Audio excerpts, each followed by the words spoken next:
that period of time, from 1979 up to the top of the mountain there, we were having like 100% growth the first year and 50% growth every year after that. It was phenomenal. You could put a candle in a beer can and sell it for $10 because it was a heating device. So we were on the right time at the right, in the right market with the right product and no competition. We owned 95% of the marketplace. Now, my storytelling is designed to do one thing, and that is that if you can listen to what I did, and I'll say I because my wife told me not to do these things most of the time, and if I would listen to her more, and be the husband I'm supposed to be, and listen to your wife a little more, because God's given them a wisdom that we don't have. Well, when you're a know-it-all like I am, you don't listen very often. During that period of time, every time we had a problem, we were growing like cats and dogs. I mean, we built a new plant in 1980, 54,000 square foot plant in 1980, growing like crazy. Every time, everything we touch turns to gold. Every ad we put in comes back. We start getting introduced to satellite TV, and we have a big dish in our backyard. And now we're plugged into PTL Club and Jim and Tammy Baker, and we're being fed that through that ministry. We're being fed the power of God and how He supports you and things like that. And we're learning more and more about Jesus Christ and the power in Jesus Christ. But every time we went to solve a problem, we threw people or money at it because that's what was available. You could hire people by the train loads. Everybody was unemployed, and we were making money like it's coming out of our ears. Not good business sense. Not good business sense. I call that outrunning the headlights. And what we were doing was growing on the momentum. And some people here sitting here today were in that at that time. Understand exactly what I'm talking about. And there came a time in 1983, halfway to the top of the mountain, that last section right up there, when we flew up to Thief River Falls, Minnesota, to Arctic Cat plant, which was going bankrupt. Nobody's got any money, nobody can buy snowmobiles, whatever. I'd sold Arctic Cats, I knew they were a great, fantastic product. They were going bankrupt. Our company needed things that they had, shrink wrapping equipment, whatever. So we leased a plane out of Janesville, flew up to Thief River Falls the next morning. Got introduced to a local multimillionaire who had the right for bidding. Well, you had in those auctions, you got to go ahead of time and get approved for bidding. We didn't have that approval. So Jim said to me, he says, well, I will bid, you tell me what you want, I'll buy it for you, and you pay me when you get home. Well, this plane that we flew up there was an 8-passenger plane.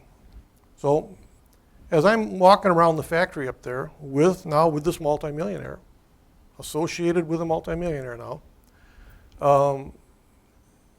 I looked over and I seen all this machinery taped off in yellow. I said, well, what's that over there? He said, oh, that's the new Arctic Cat. Oh, what are you doing? He said, well, we're resurrecting Arctic Cat and we're looking for investors. Well, we had $1.5 million in the bank at that time and growing like hotcakes, and we got the Midas touch, we got the golden touch there. And I said, well, what would a $250,000 buy me? He says a quarter of the company, 25% of Arctic Cat, the new Arctic Cat. Well, at that time, I'd been introduced to satellite TV, right? Well, I'm walking around the factory with this guy. The Holy Spirit tells me, he says, ride this man's coattails. It wasn't words in my ears or anything, but it was inside, talking. He said, ride this man's coattails. Well, okay. But I got the satellite dishes over here that I want to get into. And we'd just gone to a big seminar and the whole thing, and it's a wild industry and blah, blah, blah.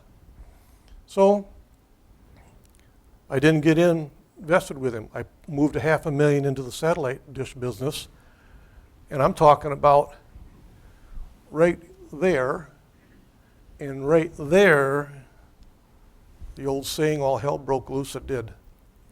Because we had produced a product that at that time, while I was doing these other things, that had a flaw in it.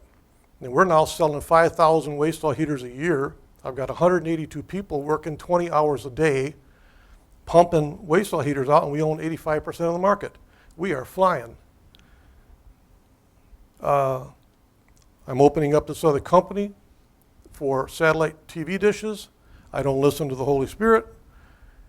And before I knew it, that product got on the market, had a flaw in it, and I was eating 1,500 of them in the next 6 months. That episode there lasted for 1, 2, 3 years. I got aerial photographs of product in my parking lot, cars out in the street, and product in my parking lot being retrofitted. That whole thing cost $3 million. Well, what happened there? Why did that happen to me? Well, number one, I was running way outside my headlights, way outside there.